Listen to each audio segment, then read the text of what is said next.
Oi, meu nome é Evan, tenho 28 anos, e acho que a melhor forma de começar isso é dizendo o que eu acreditava. Eu achava que lealdade de família significava alguma coisa. Tipo, se você aparece, dá seu tempo, seu dinheiro, seu carinho, as pessoas iam ver que isso tinha valor. Mas a última Páscoa me mostrou que eu estava errada. Sou a filha mais velha, bem mais velha mesmo. Meu irmão, o Jeremy, tem 22. Meu pai casou de novo quando eu tinha 16, pouco tempo depois da minha mãe morrer. Só de escrever isso aqui, já me dá um aperto no peito. A morte dela meio que destruiu tudo. E mesmo eu tentando manter tudo de pé, meu pai seguiu em frente rápido demais.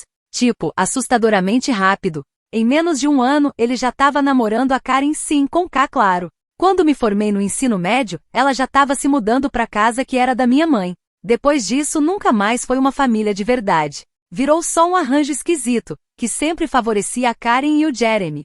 No começo eu tentei. De verdade. Ajudava o Jeremy com a lição, levava compras para casa, até consegui um emprego de meio período para ajudar nas contas enquanto estava na faculdade. A Karen sempre foi educada comigo, mas de um jeito falso. Sabe aquele sorriso que a gente dá para um caixa de supermercado, sem nem olhar nos olhos? Era isso. E meu pai, ele simplesmente sumiu. Parou de ir nos meus recitais, cancelava nossas noites de filme, desistiu das viagens que a gente sempre fazia na primavera. Dizia que estava ocupado. Mas não estava. Ele só parou de tentar. Aos 20 anos me mudei. Não dava mais. Cansei de me sentir como uma intrusa na minha própria casa. Mesmo assim, não cortei os laços. Eu ainda aparecia nos aniversários, mandava presente, ligava todo domingo, certinho. Era como se eu pensasse, talvez da próxima vez eles me notem. Talvez seja diferente.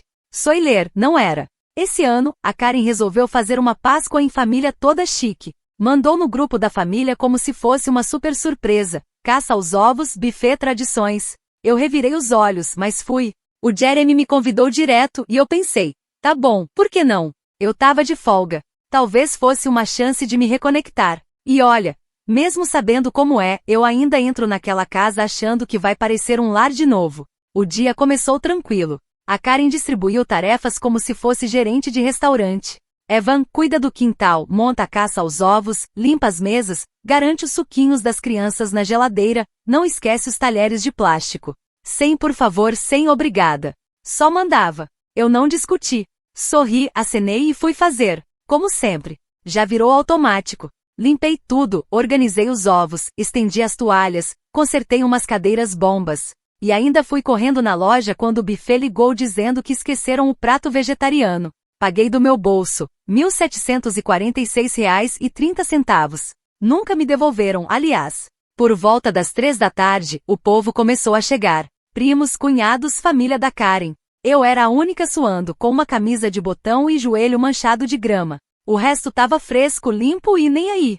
A irmã da Karen me cumprimentou como se eu fosse funcionária. Ah, você que tá organizando tudo? Tá fazendo um ótimo trabalho. Naquele tom falso que dá vontade de rir e chorar ao mesmo tempo. Meu próprio tio nem me reconheceu de cara. O Jeremy me deu um abraço de lado e murmurou, que bom que você veio, cara. Só isso. Antes de desaparecer com a namorada, conforme a tarde ia passando, percebi uma coisa que doeu. Ninguém tinha separado um lugar para mim nas mesas. Fiquei tentando me convencer de que foi só um erro, que alguém ia notar e corrigir. Mas quanto mais gente chegava, mais cadeiras eram ocupadas, até que eu fiquei ali em pé segurando um copo de plástico com limonada morna e um sorriso forçado no rosto. A Karen anunciou que o jantar estava pronto, e todo mundo começou a se juntar na fila do buffet, com um prato na mão, rindo e conversando. Eu fiquei perto da mesa dobrável onde tinha deixado os garfos. E aí aconteceu. Eu me estiquei para arrumar o porta-guardanapos e ouvi a voz do meu pai. Alta, seca, todo mundo ao redor ficou em silêncio. Ele nem olhou para mim. Só disse, Evan, você é só uma convidada nessa família. Não ultrapasse os limites. Foi como levar um soco no estômago. No começo eu nem entendi e fiquei parada, piscando, achando que tinha escutado errado. Mas aí a Karen, do lado dele, com os braços cruzados, confirmou, não é você que manda aqui. Falou com aquele sorrisinho arrogante, como se estivesse esperando anos para soltar aquilo. Olhei pro Jeremy, meu irmãozinho, que quando era pequeno andava atrás de mim para todo lado. Ele encontrou meu olhar, e desviou. Nem uma palavra. Nada. Eu não chorei. Não gritei.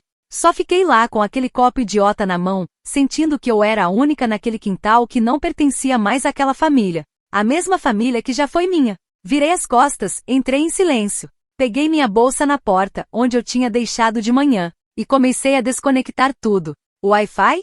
Era meu. Comprei no ano passado quando o deles quebrou e ninguém se mexeu para trocar. Os alto-falantes do quintal? Meus também. Emprestei na formatura do Jeremy, nunca me devolveram. Os geradores extras que estavam mantendo o buffet funcionando? Surpresa! Também eram meus. Comprei no inverno passado durante uma nevasca, deixei lá só por precaução. Desliguei tudo e fui colocando no carro. E olha, parecia que nada pesava. Parecia que de repente, algo dentro de mim tinha acordado. Depois de tantos anos me dobrando, engolindo dor, ficando quieta, eu simplesmente parei. Fui até o carro devagar, bem calma, como se não tivesse um vulcão dentro de mim. Como se não tivessem acabado de me dizer, na frente de todo mundo, que eu não fazia mais parte daquela família. Mas eu não ia chorar. Não por eles. Nunca mais. Abri o porta-malas, comecei a guardar tudo. E aí percebi que alguém estava me olhando da janela da cozinha. Era o Jeremy. Ele não saiu. Não falou nada. Só ficou me encarando. Eu quase ri. Talvez ele tenha se chocado por eu não simplesmente ir embora em silêncio, como sempre. Não dessa vez.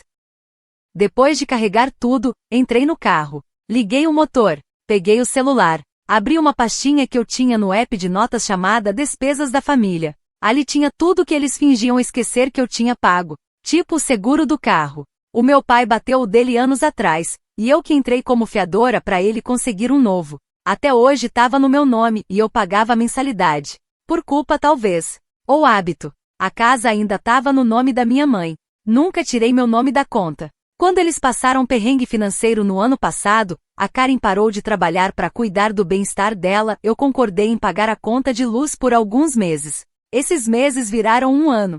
E eu tinha acesso a tudo. Login, senhas, controle total. E o pior, eu era fiadora do novo sistema de ar-condicionado da casa. Eles tiveram um problema com o antigo no meio da maior onda de calor do verão. Quando o empreiteiro pediu um fiador, adivinha quem ele chamou? Eu. Nem pensei. Fui lá, assinei, paguei a primeira parcela. Então, naquele momento, abri o portal da empresa, desvinculei meu cartão, tentei transferir a titularidade. Não deixaram porque eles não tinham pagamentos em dia. Então cliquei em cancelar pagamento automático. Depois entrei no site da companhia de luz. Pausei o pagamento. Mandei mensagem pro atendimento ao cliente dizendo só: não moro mais neste endereço. Por favor, me removam como responsável. Eles responderam em minutos. Disseram que iam entrar em contato com o titular. Sorri. Aí abri o aplicativo do seguro do carro, encontrei a apólice, removi meu cartão e mandei o aviso de cancelamento com data pro fim do mês. Fiz print de tudo. Cancelamento, confirmação por e-mail, tudo certinho. Depois enviei pro meu pai. No assunto do e-mail escrevi: já que eu sou só uma convidada, aqui está o que eu vou parar de fornecer. Cliquei em enviar. E fui embora. Eu tava a uns 5 minutos de casa quando começaram as ligações. Primeiro o Jeremy, depois a Karen, depois meu pai. Nenhum deles deixou recado. Eu não atendi. Fui pro meu AP, estacionei e fui direto pra cozinha. Fiz um sanduíche igualzinho aos que eu comia quando era pequena. Pão sem casca com pasta de amendoim e geleia. Eu precisava de alguma coisa que me fizesse sentir segura de novo, que me trouxesse pro chão. Mais ou menos 1 hora depois, o Jeremy mandou mensagem. Cara, o que tá acontecendo? Fiquei olhando pra tela um tempo, aí só respondi. Só uma convidada, lembra? Ele não respondeu. No dia seguinte, quando acordei, vi 4 chamadas perdidas da Karen, 2 e-mails do meu pai, um bravo e um parecendo preocupado. E uma mensagem de voz da minha tia dizendo que ouviu falar que as coisas tinham ficado tensas e que talvez eu estivesse exagerando. Exagerando? Eu organizei uma reunião de família. Paguei do meu bolso. E fui humilhada publicamente e me disseram que eu não fazia mais parte. Mas claro, o problema sou eu, né? Naquela tarde, eles entenderam do jeito mais prático. A energia da casa caiu. Sei disso porque o Jeremy mandou mensagem. A energia caiu. Você fez alguma coisa? Esperei 5 minutos. Respondi. Pergunta pra sua família. Eu sou só uma convidada. 2 horas depois, meu pai deixou uma mensagem de voz. Ele tentava manter a calma, mas dava pra perceber uma quebra na voz. Como se ele mesmo não acreditasse no que estava acontecendo. Ele disse: Evan, a gente precisa conversar. Acho que as coisas saíram do controle. A Karen não devia ter dito aquilo. E eu não quis dizer do jeito que soou. Você sabe que eu valorizo tudo o que você fez. Vamos conversar, por favor. Mas eu não respondi. Eu precisava que ele sentisse. Que realmente sentisse. Porque isso não era sobre a Páscoa. Não era sobre cadeira dobrável nem sobre ovos de plástico. Era sobre todos os esforços ignorados. Todos os feriados que eu passei sozinha. Todas as vezes que eu liguei e ninguém atendeu. Era sobre ser tratada como um peso, na mesma casa onde eu ouvia histórias para dormir e fazia panquecas no domingo.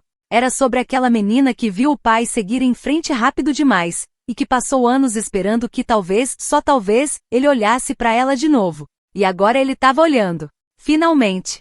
Mas eu ainda não tinha terminado. Esperei 24 horas inteiras antes de pensar em ligar de volta. Não porque eu estava fazendo joguinho, mas porque eu precisava de tempo. Para respirar, para não reagir do jeito emocional de sempre. Dessa vez eu queria estar calma. Queria ouvir, não esperando que ele pedisse desculpas ou justificasse tudo, mas só para ouvir o que ele tinha a dizer.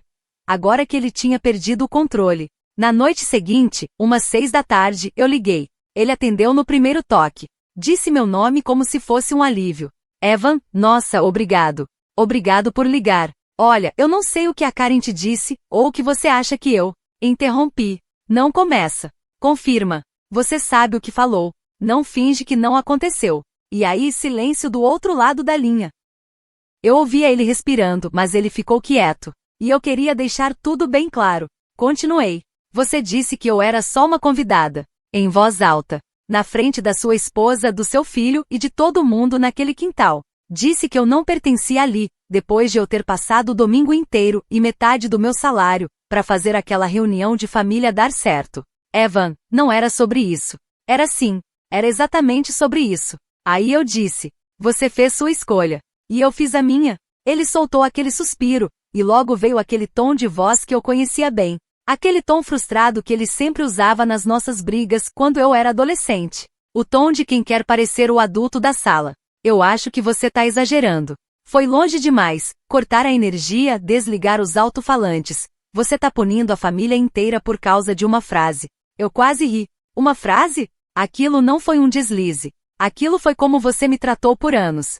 Só escapou daquela vez. Ele ficou em silêncio de novo. Olha, ele falou com a voz mais baixa, eu sei que não fui perfeito. Mas você sempre foi a forte, sabe? Sempre aguentou tudo melhor que o Jeremy. É por isso que eu me apoiei em você. É por isso que eu achei que você ia aguentar mais essa. Aí tava. A verdade escondida atrás de tantos anos de tratamento desigual. Ele achou que eu ia aguentar. E por isso jogou tudo em cima de mim. Eu pedi pra você não deixar ela me tratar como empregada. E você deixou. Você passou o pano pro Jeremy, enquanto eu me desdobrava para cobrir tudo. Você nunca perguntou como eu tava. E agora que eu parei, de repente, eu sou a dramática? Não é isso que eu tô dizendo. É exatamente isso que você tá dizendo. Nesse momento eu senti algo dentro de mim mudar. Ficar firme. Não era raiva. Não era mágoa. Era decisão. Uma decisão tranquila. O tipo que não grita. Só vai embora. Sabe de uma coisa? Eu disse. Eu não tô brava. Eu só terminei. Terminei de tentar provar que eu pertenço a um lugar onde só me enxergam quando eu sou útil. Quer o controle de volta? Paga suas contas. Quer o seguro do carro? Transfere a apólice. O ar-condicionado quebrado? Essa dívida agora é sua. Eu não vou mais carregar isso. Deixei o silêncio tomar conta. Você me fez sentir como uma convidada, pai. Então agora, eu tô indo embora. E desliguei. Antes que ele pudesse responder. Eu não bloqueei ele. Não mandei textão dramático. Só, desapareci do papel que eles me deram. Os dias seguintes foram calmos. Meio tensos, mas calmos. Sem ligações. Sem mensagens. Ouvi por um primo, o único que ainda falava comigo, que a casa desmoronou depois da Páscoa. Karen culpou o Jeremy. Jeremy culpou a Karen. E meu pai tentou fazer de conta que tudo estava bem. Mas aí o ar-condicionado pifou. No meio da semana. Durante uma onda de calor. Aí acabou a paciência deles. Tiveram que pagar um técnico de emergência em dinheiro. Descobriram o que acontece quando você tira a única pessoa responsável da equação. Eu foquei em mim. Tirei uns dias de folga do trabalho. Dormi até mais tarde. Comi bem. Limpei meu AP. E pela primeira vez em muito tempo, eu não senti aquele peso de ser a filha certinha. A que resolve tudo. A que segura a família com fita adesiva e negação.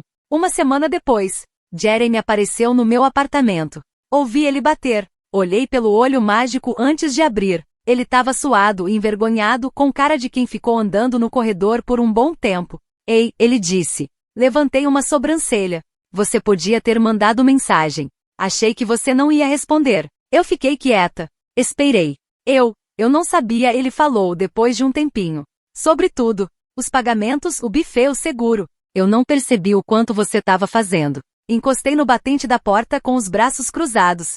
Você também nunca se importou em saber. Ele fez que sim com a cabeça. Eu não me importei. Me acostumei com você cuidando de tudo. Achei que você gostava. Eu parecia gostar? Ele deu um sorriso de lado. Abaixou o olhar. Não. Na verdade, não. E aí, silêncio. Mas dessa vez, não era para discutir. E isso já era novidade. Conversei com meu pai. Ele disse que estava bem. Claro, né? Pai sendo pai. Tá colocando a culpa na Karen, mas também tentou jogar um pouco em mim, tipo, você abandonou a gente. Eu falei pra ele. Você devia agradecer que ela ainda ficou por perto por tanto tempo. Ele ficou meio sem graça. Quase me fez sorrir. Aí ele disse. Eu quero consertar as coisas com você. Não por eles. Só por nós dois. Pela primeira vez eu olhei bem pro rosto dele. Não tinha aquele ar convencido. Não parecia aquele irmão mais novo metido que ele sempre mimou. Era só sinceridade. Você quer consertar? Eu perguntei. E comecei falando que eu não ia fazer todo o trabalho sozinha de novo. Ele balançou a cabeça, concordando. Justo. Abri mais a porta e dei um passo pro lado. Quer água? Ele soltou o ar, como se tivesse prendido a respiração até ali. Quero. Isso seria ótimo. A gente sentou na minha cozinha. Não tava tudo perdoado nem resolvido. Mas sabe quando algo trinca e o ar entra? Foi isso. Sobre me mudar de volta. Eu sabia que meu pai ainda ia tentar. Karen provavelmente ia mandar um e-mail todo dramático, cheio de culpa e blá blá blá sobre reconstruir a confiança. Mas dessa vez eu não tava mais brincando. A convidada tinha ido embora. Pra sempre. Naquela noite, eu e o Jeremy conversamos por quase 2 horas. Não só sobre a confusão da Páscoa, mas sobre tudo. Anos de desequilíbrio, mágoas guardadas. A sensação constante de ser o plano B, a peça de reposição, a que fazia tudo funcionar enquanto papai e Karen tratavam Jeremy como se fosse um prêmio raro. Para dar o crédito, Jeremy não fugiu da conversa. Não tentou se justificar. Ele ouviu. Teve uma hora que ele disse. Acho que eu só tava com preguiça mesmo. Era mais fácil deixar você fazer tudo. E sei lá, achei que se ninguém pedia pra você parar, então devia estar tudo bem. E aí eu respondi baixinho. Esse é o problema. Ninguém nunca perguntou se tava tudo bem. Só presumiram. Ele assentiu devagar. Desculpa, cara. E sabe doido? Pela primeira vez eu acreditei nele. Pela primeira vez em muito tempo, eu senti que tava falando com meu irmão. Não com o queridinho da Karen. Não com o menino que vivia pedindo dinheiro e nunca devolvia. Mas com o mesmo Jeremy que levava doce escondido pro meu quarto nas semanas de prova. Que implorava pra eu ficar acordada até tarde pra jogar Mario Kart quando a gente era pequeno. A versão dele que existia antes de todo esse favoritismo distorcer tudo. Eu não disse que tava tudo bem, porque não tava. Mas eu disse obrigada. E por agora, isso já era o suficiente. As semanas seguintes foram calmas. No melhor sentido. Eu ia trabalhar. Voltava. Via filmes que não assistia há anos.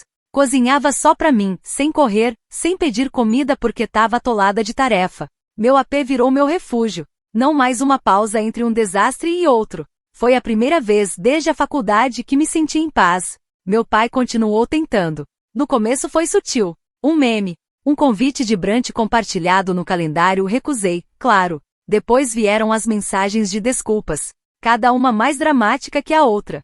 A gente tava estressado aquele dia.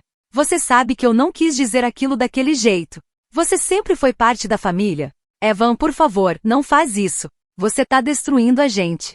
Essa última me fez rir. De verdade. Eu não tô destruindo ninguém. Eu só cansei de ser a cola. Ele não respondeu. Até que 3 semanas depois da Páscoa, veio a gota d'água. Meu pai me mandou um e-mail enorme. Não pra pedir desculpa. Não pra assumir nada. Mas pra me culpar. Karen tá arrasada. Jeremy tá magoado. Você já deixou o seu ponto claro. Talvez seja a hora de parar de punir todo mundo. Punir. Essa palavra acendeu alguma coisa em mim. Porque, vamos ser bem claras, Eu não fiz nada por vingança. Eu não desliguei nada para ferir ninguém. Eu fiz porque era a única forma de ser ouvida, de interromper o ciclo, de lembrar a eles que eu não sou só uma figurante confiável e calada, mas pelo visto, me defender é considerado castigo. Então eu respondi, asterisco asterisco, quer falar sobre castigo? Vamos conversar. Por 10 anos eu ajudei nas contas, no seu carro, na sua casa, paguei supermercado quando você estava sem grana, paguei as taxas da faculdade do Jeremy. Dei dinheiro para Karen naquele retiro de bem-estar que ela nunca me pagou de volta. Eu fui sua carteira reserva, seu organizador reserva, seu apoio emocional reserva. Planejei aniversários, cuidei das decorações, liguei todo domingo, durante anos. E você? Esqueceu meu aniversário. 2 vezes. Ano passado, no Natal, você me deu um vale-presente de R$ 20. E pro Jeremy, um notebook novo. Asterisco asterisco. Você falou que eu já tinha uma vida organizada. Mas na Páscoa, depois que eu planejei tudo, paguei, arrumei e limpei a casa, você ficou na frente da família inteira e disse que eu era só uma convidada. Você não pode me dar limites, me punir. Não pode me machucar por anos e depois fingir surpresa quando eu parei de aceitar isso. Você fez suas escolhas. Agora eu tô fazendo as minhas. E eu terminei tudo com uma frase simples. Te desejo tudo de bom, mas eu terminei. E era verdade. Nem olhei se ele respondeu. Arquivei o e-mail, bloqueei o número dele pela minha própria paz. E me afastei completamente. A parte curiosa vem 2 meses depois. Recebi uma ligação do Jeremy. Ele falou baixinho. O pai se mudou. Karen expulsou ele semana passada. Perguntei. O que ela descobriu? Jeremy contou que ele estava atrasado com os pagamentos do sistema de ar, VAC. Disse pra Karen que estava tudo certo. Mas depois que eu cancelei tudo, ele simplesmente ignorou. Achava que eu ia ceder, como sempre. Fechei os olhos. Claro que ele pensou isso. Aí começaram a chegar os avisos de corte. O técnico foi lá de novo e avisou que iam fazer um empréstimo se eles não pagassem. Karen surtou. Ela culpou ele por tudo. Disse, você nunca deveria ter sido responsável por nada disso. Levantei a sobrancelha. Agora ela fala isso? Jeremy suspirou. Olha, não tô defendendo ela ainda é a Karen. Mas acho que sem você ali no meio, tentando segurar tudo, eles desmoronaram. Nunca ia durar. Ficamos em silêncio por um segundo. Aí ele disse. Ele tá na casa do tio Rob. Tá pensando em vender a casa. Nossa, murmurei. Tudo isso por causa de uma frase no quintal. Jeremy riu de leve, meio irônico. Acho que você não era só uma convidada, né? Depois disso, a gente continuou se falando. Nada forçado. Foi aos poucos. Ele passou lá em casa algumas vezes, a gente almoçou junto. Pela primeira vez na vida, ele começou a me perguntar sobre mim, sobre minha vida. E no meu aniversário, pela primeira vez em anos, ele apareceu com um bolo caseiro, igualzinho o que a mamãe fazia, chocolate com recheio de framboesa. Fiquei surpresa. Nem sabia que ele sabia cozinhar. Aí ele falou, te devia uma por todos os que você fez e nunca reclamou. Não vou dizer que tudo ficou bem de uma hora para outra. Não ficou. Algumas feridas não cicatrizam perfeitas, elas só param de sangrar. Mas eu tinha paz. E isso já era muita coisa. Quanto ao meu pai, ele nunca respondeu aquele último e-mail. Mas 3 meses depois recebi uma carta, escrita à mão, sem remetente. Ele escreveu, Evan, não espero perdão, nem sei se mereço. Mas eu li seu e-mail umas 100 vezes. Você estava certa. Sobretudo, eu me acostumei com você consertando tudo. E quando você parou, eu não soube funcionar sem você. Essa foi minha falha, não sua. Sinto muito. Não sei se a gente vai se falar de novo. Mas eu espero que um dia, você consiga lembrar das partes boas da gente. Porque eu lembro. E pai, fiquei olhando para a carta por um bom tempo. Depois dobrei, guardei numa gaveta, e fui embora. Não com raiva. Não me sentindo vitoriosa. Só, livre. Porque a verdade é que às vezes a vingança mais poderosa não é gritar. Não é brigar, nem fazer cena. Às vezes a vingança mais forte é o silêncio. É simplesmente ir embora. É dizer, você não pode mais me machucar. E acima de tudo, realmente acreditar nisso.